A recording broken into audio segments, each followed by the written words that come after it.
Hey everyone, welcome back. We're diving into something a little different today. A uh, a philosophy you might say called the burnt toast theory. Yeah, it's not like a scientific study or anything, but it's a thought-provoking way of looking at those little everyday annoyances we all experience. Okay, so we're talking about things like, missing the bus or spilling coffee on your shirt. Exactly. Those kinds of things, those little things that can really throw off your day. And the burnt toast theory suggests that maybe we should be looking at these annoyances a little differently. Yeah, instead of just getting frustrated, maybe we should consider the possibility that they might actually be saving us from something worse. So like a cosmic protection system. Sort of. It's like the universe is looking out for us in its own strange way. Okay, I'm intrigued. Give me an example. How could something like burnt toast possibly be a good thing? Well, the source material for this deep dive uses a pretty simple scenario. Imagine you're rushing to get out the door for work and you burn your toast. Happens to the best of us. Right, so you're a little annoyed, you have to make another piece of toast. And because of that, you're running a few minutes late. Okay, I'm with you so far. And because you're running late, you miss your usual train or bus. Hmm. And because you miss your usual route, you end up taking a different road. And on that road, you avoid a massive traffic jam or maybe even an accident. Whoa. Okay, so the burnt toast was like a detour sign from the universe. Yeah, you could see it that way. It's like that little annoyance actually prevented you from experiencing something much more inconvenient or even dangerous. That's kind of mind-blowing when you think about it like that. It is, and it really makes you wonder how many times these little annoyances might actually be working in our favor. So it's not about denying the frustration of the burnt toast. It's about recognizing that there might be a bigger picture at play. Exactly. It's about shifting our perspective from immediate annoyance to the possibility of something beneficial. All right, I'm starting to see the appeal of this burnt toast theory. But let's be real. Sometimes burnt toast is just burnt toast, right? Yeah. Not every little inconvenience is a sign from the cosmos. Of course, this isn't about forcing positivity onto every situation. Life is full of ups and downs, and bad things do happen. So the burnt toast theory isn't about guaranteeing a fairy tale ending. It's more about how we choose to respond to those setbacks. Precisely, it's about training our minds to find those potential silver linings, even in the midst of challenges. So how do we actually do that? How do we start applying this burnt toast theory to our lives? Should we all be carrying around pieces of burnt toast for good luck? Haha. No, I wouldn't recommend that you might get some strange looks, and it probably wouldn't be very effective. Yeah. Remember, the burnt toast theory is a mindset, not a superstition. Okay, so it's about actively looking for those burnt toast moments in our lives and being open to the possibility that they might be guiding us towards something better. Exactly. It's about recognizing that sometimes those little inconveniences, those detours, those disruptions, they might actually be opportunities in disguise. That's a pretty radical shift in thinking. It is, and it takes practice. But the more you do it, the more natural it becomes. The source material for this deep dive suggests a few practical steps for incorporating this theory into your daily life. Okay, I'm ready to upgrade my mental toolkit. What's step one? It all starts with awareness.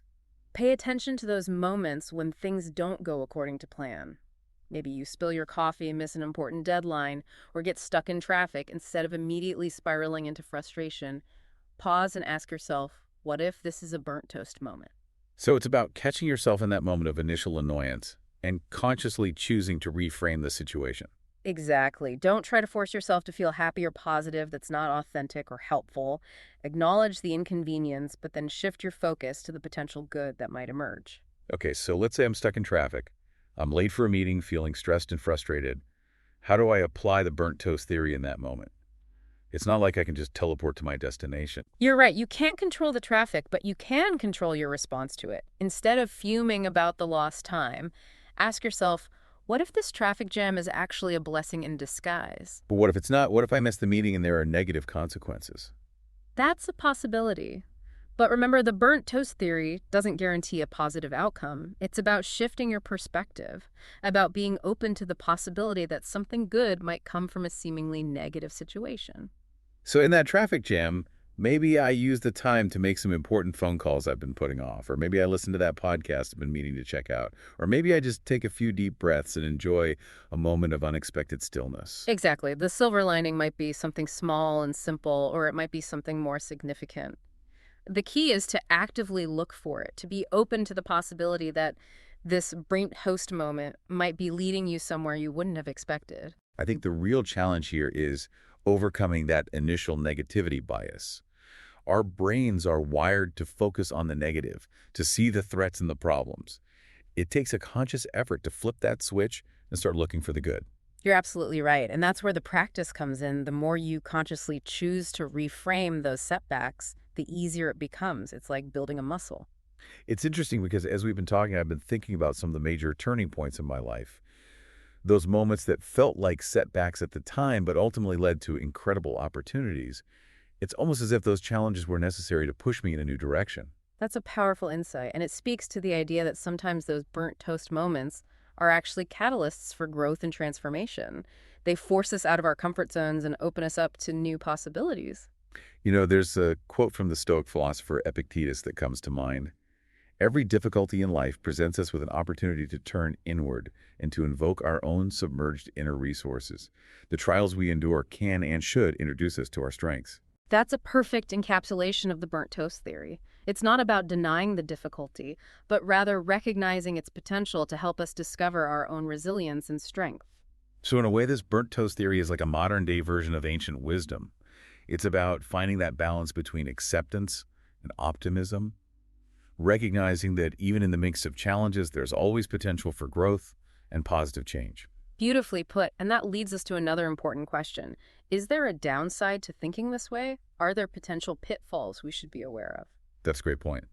We've been singing the praises of the burnt toast theory, but I'm sure there are nuances and limitations we need to consider. We've been talking about nuances and limitations to consider about this burnt toast theory. Yeah, it's all been very positive so far, but there are definitely some things to keep in mind.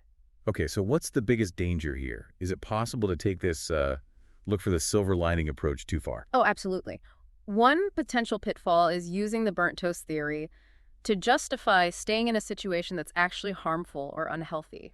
Like what kind of situation are we talking about here? Well, for example, someone might use the theory to downplay a toxic work environment, thinking, well, maybe this awful boss is teaching me valuable lessons about resilience. Right. So they're basically using the burnt toast theory as an excuse to avoid dealing with a real problem. Exactly. It's important to remember that this theory isn't about blindly accepting every negative situation as a blessing in disguise.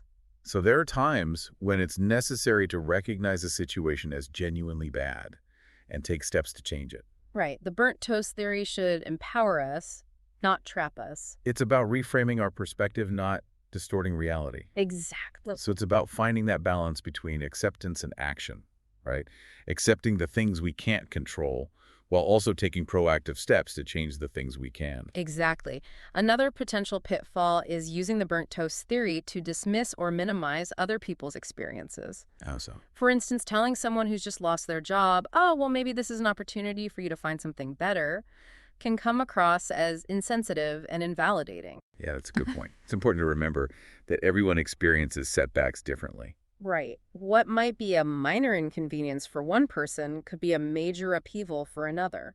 So the burnt toast theory is a personal tool for reframing our own experiences, not for judging or dictating how others should feel. That's a really important point to remember. Empathy and compassion are crucial, especially when others are going through difficult times. So in a nutshell, the burnt toast theory shouldn't be used as a shield to avoid uncomfortable emotions, either ours or other people's. Exactly. And it's not about bypassing the negative or pretending everything is okay. It's about acknowledging the difficulty and then choosing to look for the potential good that might exist alongside it. Beautifully put. And that brings us to another important point. The burnt toast theory is not about passivity. So it's not about sitting back and waiting for the universe to magically deliver those silver linings. Right. It's about taking an active role in shaping our own experiences. So it's not just about changing our mindset, it's about changing our actions as well. Exactly. The burnt toast theory provides a framework for thinking about setbacks.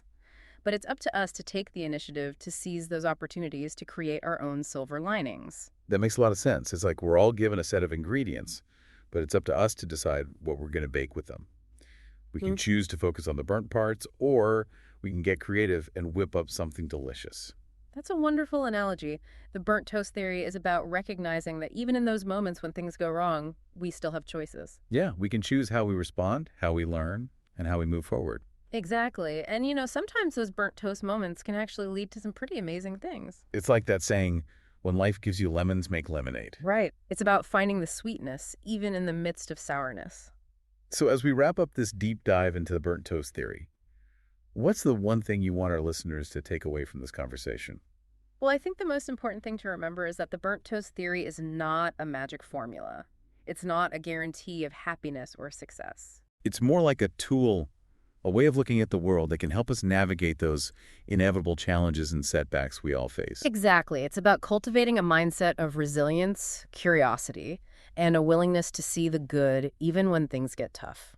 So the next time you find yourself facing a burnt toast moment, whether it's literal or metaphorical, remember to pause, take a breath, and ask yourself, what opportunity might be hidden within this challenge? And how can I use this setback to move forward in a positive way? That's a great takeaway. Thanks for joining us on this deep dive into the burnt toast theory. We hope you found it as thought-provoking and inspiring as we did.